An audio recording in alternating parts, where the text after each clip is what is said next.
Students, hello, good morning. This is Kishore, working as a physics lecturer in Vigyan College. So we will go to the next chapter, that is kinetic theory of gases. So in this session, in kinetic theory of gases, let us learn about some introduction and behavior of gases and pressure exerted by an ideal gas on the basis of kinetic theory of gases. So let us start the session. We considered that gases are made up of tiny atomic particles. Later in the 19th century, Maxwell, Lorentz and others successfully developed kinetic theory. So kinetic theory explains the behavior of gases based on the idea that gas consists of atoms or molecules which are in constant random motion. Kinetic theory has widespread applications. This theory leads to the molecular interpretation of pressure and temperature of a gas. It is also consistent with gas laws like Boyle's law, Charles' law, Gay-Lussac's law,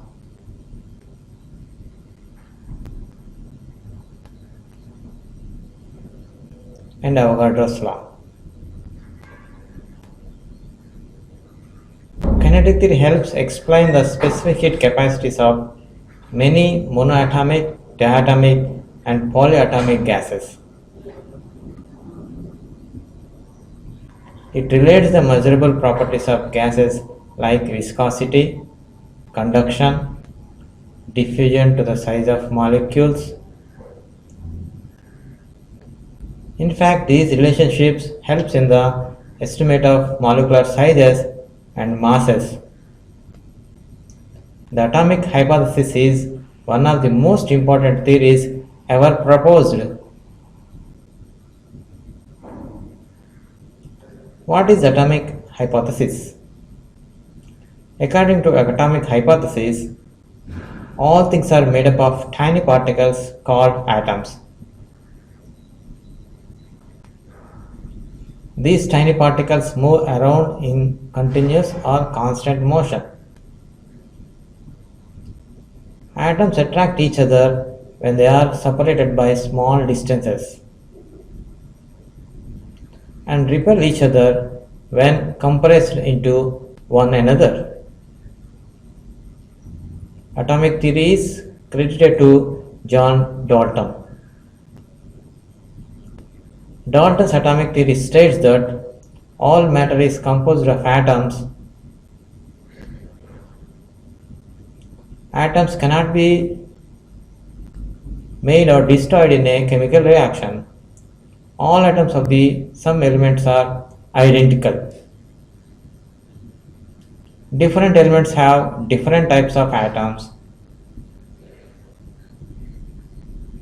Atoms of two or more elements combine form chemical compounds.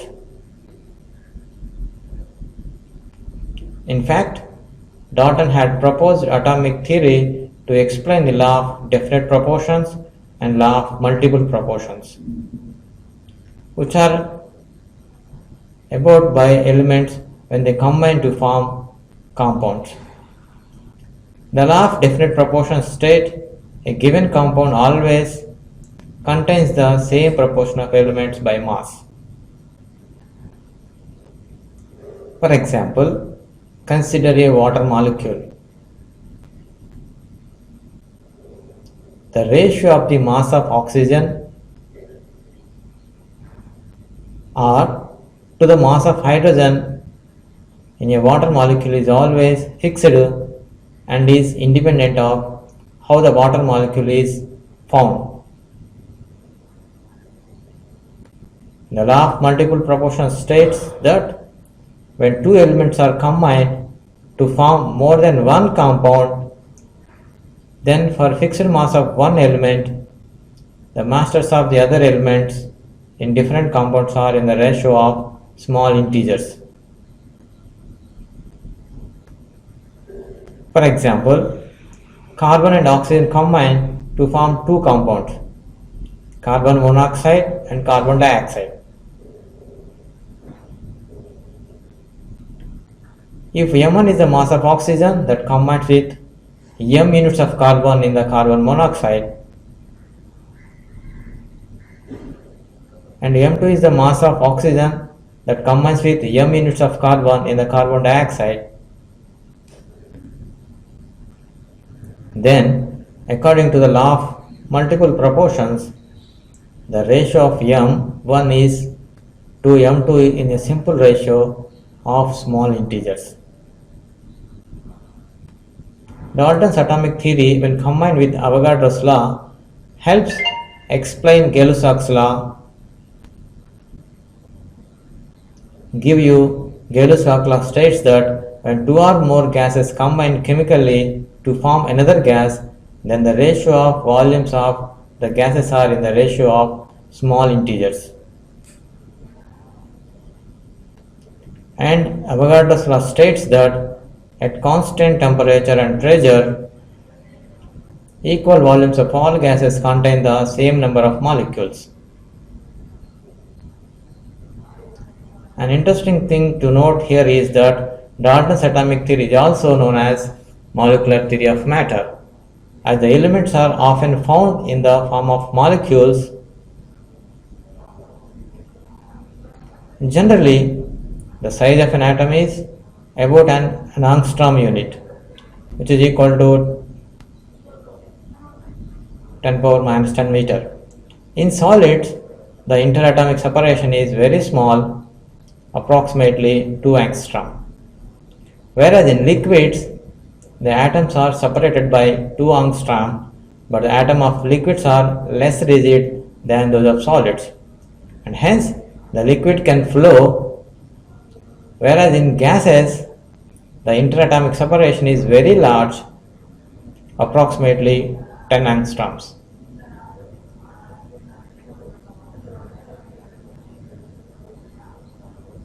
In solids, the atoms are tightly packed, that is, the interatomic force is strong. In liquids, the atoms are loosely packed, that is, the interatomic force is weak. Whereas in gases, atoms are very loosely packed, that is, the interatomic force is negligible.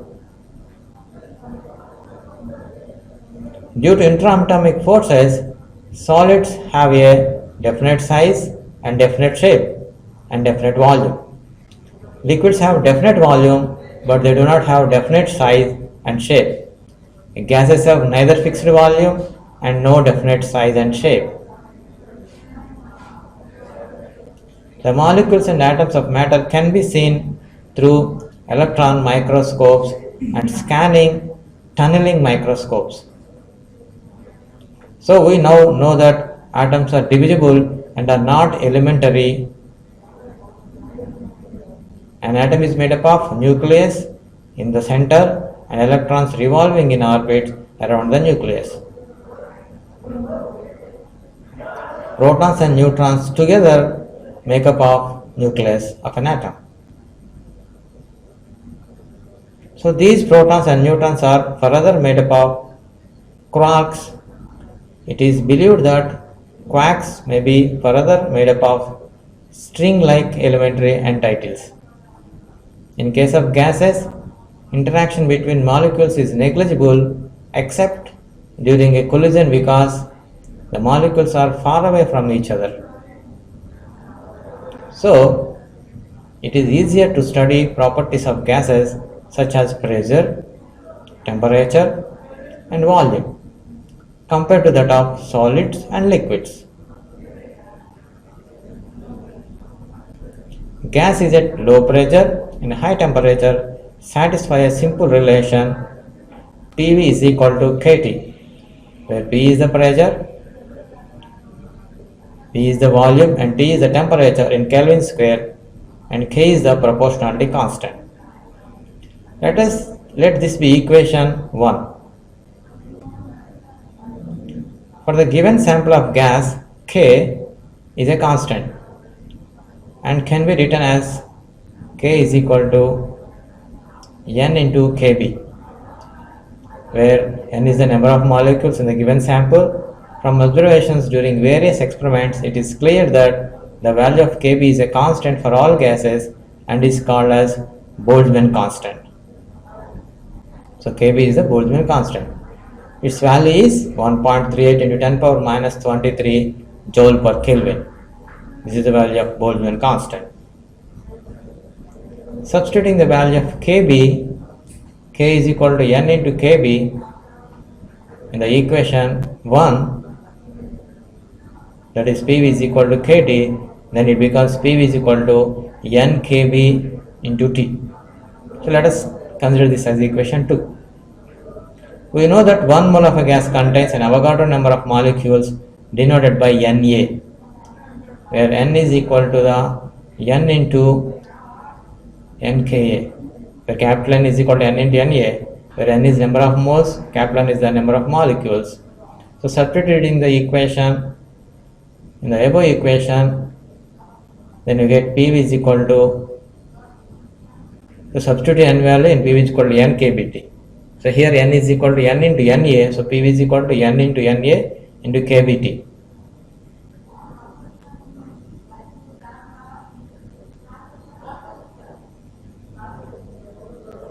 So rearrange this equation, PV is equal to N into Na Kb into T. So PV is equal to nRT. Here Na into Kb is called as the universal gas constant. So let us consider this as equation 3. So PV is equal to nRT, where R is nothing but universal gas constant, which is equal to Na into Kb.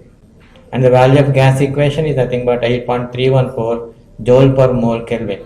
And this value is constant for a given system of units. And this equation is called as ideal gas equation. PV is equal to nRT is the ideal gas equation.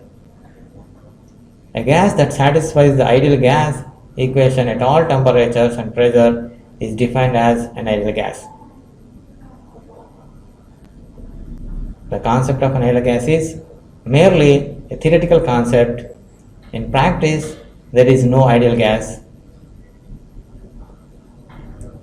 If you plot a graph by taking pressure on x-axis and PV by NT on y-axis, the graph is a straight line parallel to the x-axis for an ideal gas. That is, the value of PV by NT is constant even when pressure changes. The behavior of real gas at 3 different temperatures is shown in the graph. From the graph, it is clear that all the curves approach the behavior of an ideal gas at low pressure and high pressure. This is because at high temperature and low pressure, the molecules of the gas are far apart and the interaction between the molecules is negligible. From the ideal gas equation, we can see that at constant temperature and pressure equals volumes of different gases contains an equal number of molecules. That means for an ideal gas, V by N is constant. This is called as Avogadro's law. That is V proportional to N. Let V1 and V2R leave the volumes of a gas and N1 and N2R be the number of molecules of the gas. If they are at same pressure and temperature according to the Avogadro's law, V1 by N1 is equal to V2 by N2. V1 by N1 is equal to V2 by N2. 1 mole of any gas can occupy a volume of 22.4 liters at STP, and it contains Avogadro number of molecules, that is 6.02 into 10 power 23 molecules. The mass of 22.4 liters of any gas at STP is equal to its molecular weight. Thus, the number of moles in a gas is calculated by using the formula number of molecules is equal to weight of the gas by molecular weight. So number of moles is equal to weight of the gas by molecular weight. As the mass, for given the mass increases, the number of molecules also increases, that is m is directly proportional to n. A mass of 1 mole of a gas is called molar mass, denoted by m0, and it contains a negational number of molecules denoted by Ne. Then m divided by n0 is equal to n divided by Ne. So m by n0 is equal to n by Na. If the number of molecules and temperature is constant in the ideal gas equation, then PV is constant. That is, for a given mass of a gas at constant temperature, pressure is inversely proportional to its volume. This is called Boyle's law. According to Boyle's law, the graph between pressure versus volume is shown in the graph. Boyle's law is also satisfied at high temperature and low pressure.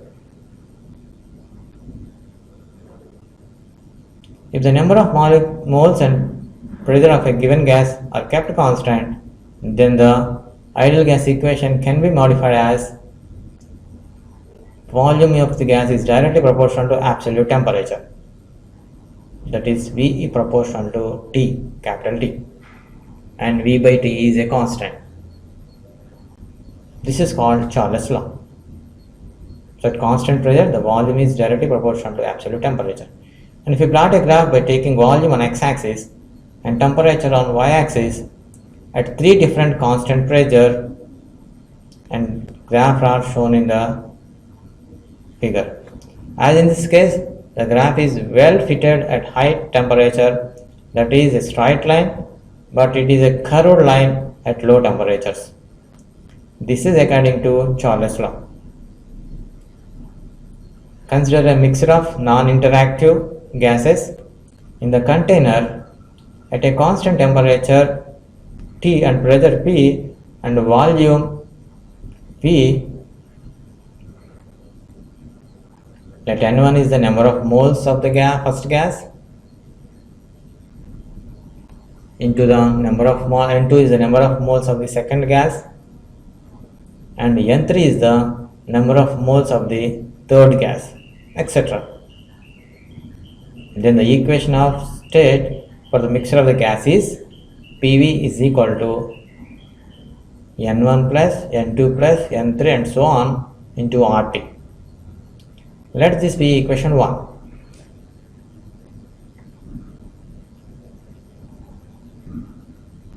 And if you apply the gas equation for the individual gases, then it becomes P1V is equal to N1 RT, P2V is equal to N2 RT, and for the third one it is P3V is equal to N3 RT.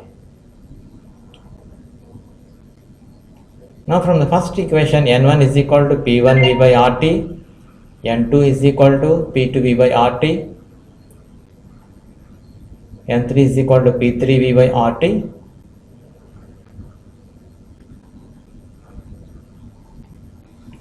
and substitute these N1, N2, N3 values in the equation 4, then we get PV is equal to P1V by RT plus P2V by RT plus P3V by RT and so on into RT.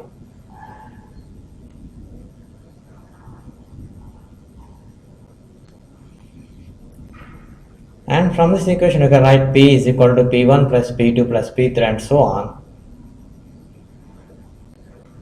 So the sum of the individual partial pressures exerted by all the gases is equal to the total pressure exerted.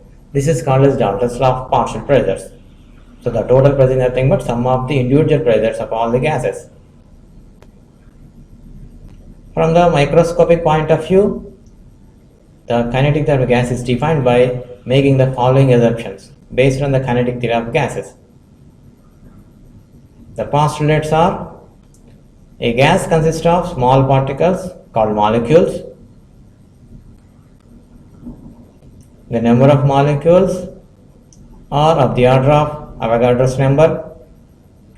Molecules are in constant random motion and obey Newton's law of motion.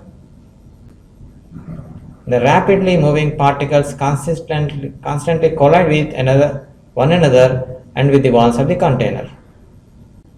All these collisions are elastic and of negligible duration. That is, in the collision between the molecules and the walls, the total momentum and the total kinetic energy are constant. The interaction between the molecules is negligible except during a collision. That is, the intermolecular forces are negligible because the average distance between the molecules is large compared to the size of the molecules at ordinary temperatures and pressures. It is also assumed that the volume of the molecule is negligible compared with the volume of the container, and the molecules are perfectly spherical and elastic.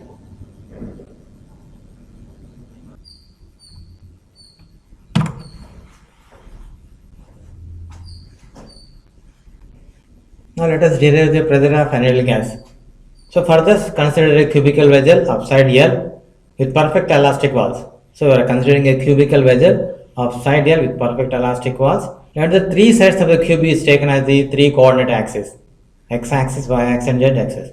Three sides of the cube are taken as the three coordinate axes. And let us consider a molecule of mass m which is moving with a velocity v1 at any instant in any direction.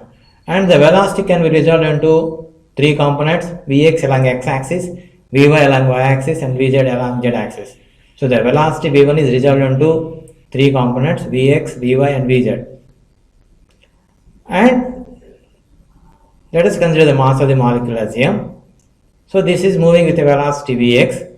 So the initial momentum of the molecule is, we know momentum is nothing but product of mass and velocity. So initial momentum of the molecule is, let us consider it as pi, so which is nothing but m into Vx. So whereas the final momentum of the molecule is, let us consider it as pf, and this is nothing but moving back with a velocity minus Vx. So the final momentum of pf is equal to m into minus Vx. So it is minus mvx. So the final momentum of the gas molecule is mvx because it strikes the wall and comes back with a velocity minus Vx. So now let us find the change in momentum of the molecule. So we know change in momentum is nothing but final momentum minus initial momentum. So delta P is equal to Pf minus Pi. So it is minus mvx minus of mvx. So delta P is equal to minus mvx minus mvx. So which is become as delta P is equal to minus 2 mvx. So the change in momentum here is minus 2 mvx is the change in momentum because the molecule strikes the wall with a velocity vx and it is come back. So now momentum imparted to the wall for one collision is, so we are finding the momentum imparted to the wall for one collision, which is nothing but delta P is equal to 2 mvx because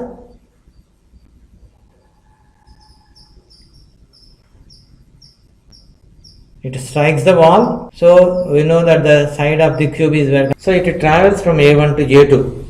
So as we know, the side of the cube is L. So from A1 to A2 the distance traveled is L. So it strikes the y-axis, that is one of the wall, and again come to the A1. So from A1 to A2 the distance traveled is L. So the time taken to travel from A1 to A2 is nothing but T is equal to S by V. So L by Vx is the time taken to travel from A1 to A2. Similarly, from A2 to A1 it is traveling, and once again from A2 to A1 the distance is nothing but L. So here we have to consider the mean free path. It is nothing but distance traveled between two successive collisions is called as the mean free path. So the time taken to travel from A2 to A1 is also L by Vx. So from A1 to A2 is L by Vx, and from A2 to A1 it is once again L by Vx. So the time interval between two successive collisions is nothing but delta T is equal to 2L by Vx. And here we know that free mean path is nothing but the distance between two successive collisions is called as the mean free path. So the number of collisions per unit time is nothing but so reciprocal of time, that is c is equal to 1 by delta t, which is nothing but Vx by 2L. So this is the number of collisions per unit time. So the total momentum imparted to the phase A1 is equal to c into delta p dash. So we get the c as the force exerted on A1 is nothing but total momentum imparted per unit time. Force exerted on the phase A1 due to the molecule delta F is equal to c into delta p dash. So delta F is equal to Vx by 2L into 2mVx. So here c is nothing but Vx by 2L, delta p dash is 2mVx. So then we get delta F is equal to mVx square by L.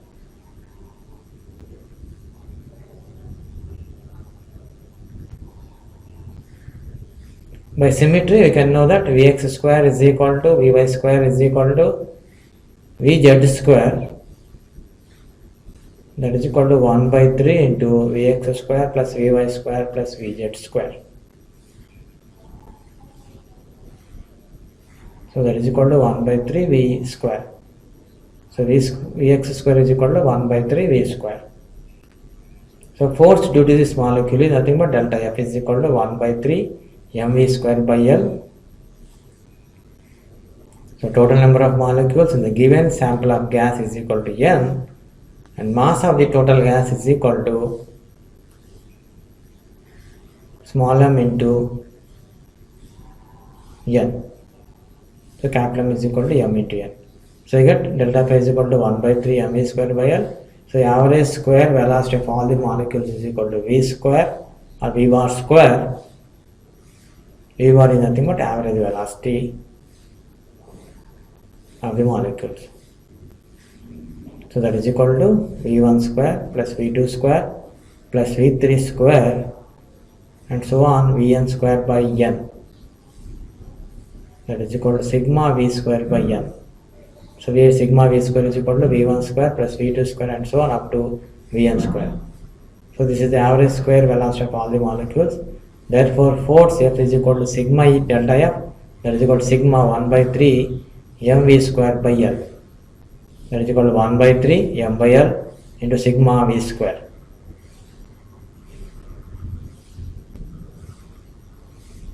So we are multiplying this equation by n and dividing by n. Then we get F is equal to 1 by 3 m by L sigma v square into n by n. That is equal to 1 by 3 mn by L into sigma v square by n. And now let us find the pressure exerted by the gas molecule. So pressure is equal to force by area, that is equal to F by A1. So that is equal to, we already know the force. So P is equal to F by L square, where area is nothing but L square, that is equal to 1 by 3 mn L cube, because L square into L becomes L cube into sigma v square by n. So P is equal to F by L square, that is equal to 1 by 3 mn V bar square by L cube, where V bar square is the average of V square and n by L cube is nothing but number density, which is denoted as capital N. So capital N is the number density, which is nothing but small n by L cube. So instead of n by L cube we can write n capital N. So P is equal to 1 by 3 m n V square.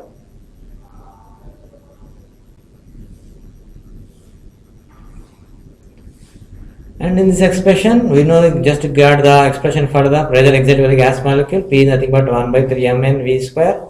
So in this section, there is no shape expression, there is no shape of the gas. So the pressure of an ideal gas is independent of the shape of the container. So the pressure does not depend on shape of the container.